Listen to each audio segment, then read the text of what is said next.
इस वीडियो के अंदर गाइस हम लोग रिव्यू करने वाले हैं एचडीएफसी के स्मॉल कैप फंड का। जी हाँ, कि कैसे ये सबसे ज़्यादा रिटर्न देने वाला एक स्मॉल कैप फंड बना है पिछले एक साल के अंदर, जिसने 6 महीने के अंदर 13% से ज़्यादा का रिटर्न निकाल के दिया है 2023 के अंदर, और पिछले एक साल के अंदर 37% से भी ज़्यादा का रिटर्न निकाल के दिया है। और अगर आप पूरी स्मॉल कैप कैटेगरी देखेंगे उसमें नंबर टॉप के ऊपर बैठा हुआ है अगर आप सिंपली एक साल का कंपेयर करते हैं। प्लस गाइस अगर मैं एयूएम साइज वाइज भी बात करूँ तो थर्ड लार्जेस्ट अपने आप में स्मॉल कैप फंड बन जाता है निप्पॉन और एसबीआई के बाद में, जिसमें 17,000 करोड़ से भी ज्यादा का इसके अंदर पैसा लगा हुआ है। तो इस वीडियो के अंदर गाइस हम लोग जानने वाले हैं क्या आपको इस फंड के अंदर अपनी एसआईपी करनी चाहिए, आप इन्वेस्ट करना चाहते हैं अगर स्मॉल कैप फंड के अंदर, तो क्या इस फंड को आपको पिकअप करना चाहिए, नहीं करना चाहिए, ये सारी जानकारी आपको मिलने वाली है इस वीडियो के अंदर। तो गाइस पूरा वीडियो यहाँ पे जरूर देखिएगा। अगर गाइस यहाँ पे मैं सिंपली एयूएम साइज वाइज यहाँ पे कंपेयर करना चाहूँ, यानी किस स्कीम के अंदर कितना पैसा अभी तक यहाँ पे लग चुका है, तो आप स्क्रीन के सामने देख सकते हैं।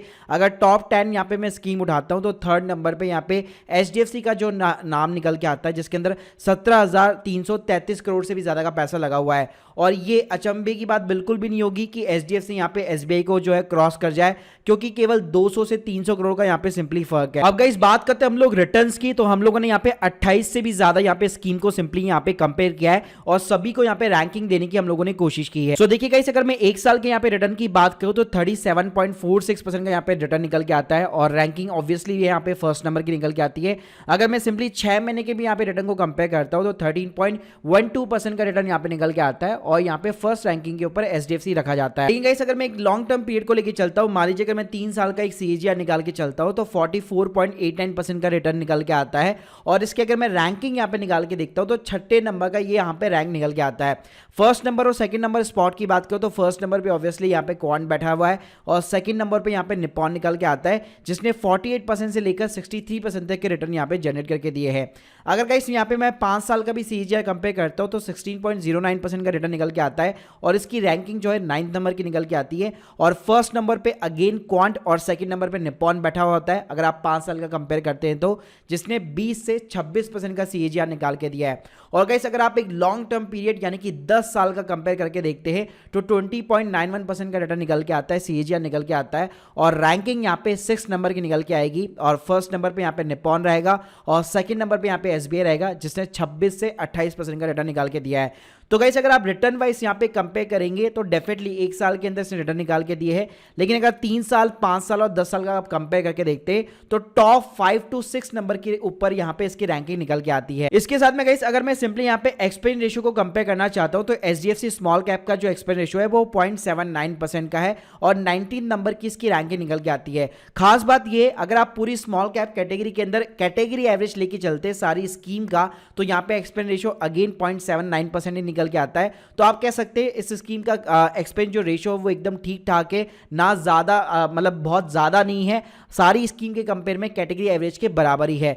सबसे अगर मैं कम की बात करूं तो यहाँ पे टाटा का निकल के आता है, टाटा स्मॉल कैप फंड, जिसका केवल 0.25% का यहाँ पे एक्सपेंस रेशियो है। अब गाइस अगर हम लोग बात करें रेटिंग्स की, जो अलग अलग जो म्यूचुअल फंड रिसर्च फर्म होती है वो यहाँ पे रेटिंग निकाल के देती है, तो सबसे पहले अगर मैं सिंपली यहाँ पे बात करूं क्रिजल की रैंक की, तो देखिए क्रिजल की जो रैंक थी पहले इसकी 3 स्टार की रेटिंग थी 2022 के अंदर, 31 दिसंबर 2022 के अंदर, और ये क्वार्टरली वाइज यहाँ पे डिसाइड होती है। तो रिसेंटली मार्च 2023 के अंदर भी जो लेटेस्ट अपडेटेड रेटिंग है वो इसकी 5 स्टार की रेटिंग है, यानी क्रिजल ने इसकी जो रेटिंग है वो यहाँ पे अपग्रेड कर दी है इसके रिटर्न्स को देख करके। अगर मैं वैल्यू रिसर्च फर्म की बात करूं तो अगेन इसकी 3 स्टार की रेटिंग है। इसके अलावा अगर मैं ईटी मनी रैंकिंग की बात करूं, ईटी मनी आपको पता होगा इकोनॉमिक्स टाइम्स का एक ऐप है ईटी मनी करके, जो आपको म्यूचुअल फंड के अंदर इन्वेस्टमेंट करने की फैसिलिटी प्रोवाइड करता है।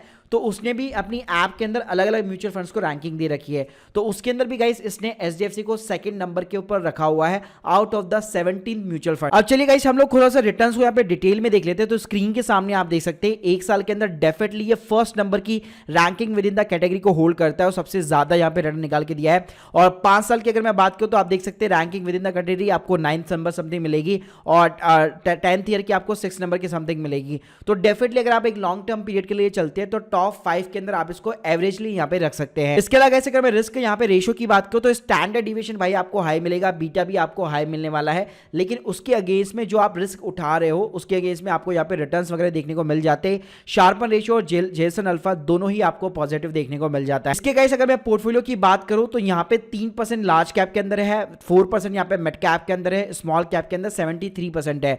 तो लार्ज कैप के अंदर यहाँ पे ज्यादा नहीं है, जबकि हम लोगों ने देखा था क्वांट ने और निप्पॉन ने ज्यादा पैसा लगा रखा था अपना लार्ज कैप के अंदर, ऑलमोस्ट 8 to 10% के समथिंग होल्डिंग्स है।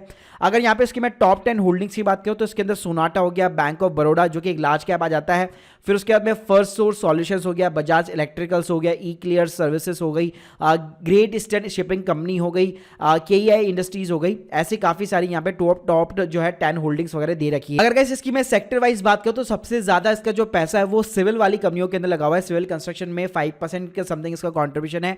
साथ में अगर मैं पब्लिक सेक्टर बैंक की बात करूं तो 2 पब्लिक सेक्टर इसने बैंक पकड़े हुए, बैंक ऑफ बड़ौदा और इंडियन बैंक को, इसके अंदर भी इसकी 5% होल्डिंग्स। इसके अलावा सॉफ्टवेयर के अंदर एक ही कंपनी है इसकी जो सबसे बड़ी यहाँ पे मेजर जो है होल्डिंग रखते हैं, सोनाटा सॉफ्टवेयर, और 5% इसकी समथिंग कंट्रीब्यूशन है। देखिए गाइस अगर मैं ओवरऑल यहाँ पे रिटर्न्स के कंपैरिजन में बात करूं तो यहाँ पे अगर आप 1 साल का 6 महीने का पिछले लास्ट रिसेंटली परफॉर्मेंस देखेंगे तो काफी अच्छा यहाँ पे इसका परफॉर्मेंस निकल के आता है। तो डेफिनेटली इसके अंदर आप यहाँ पे एसआईपी लगा सकते हैं, करंटली आप डेफिनेटली यहाँ पे इन्वेस्ट कर सकते हैं।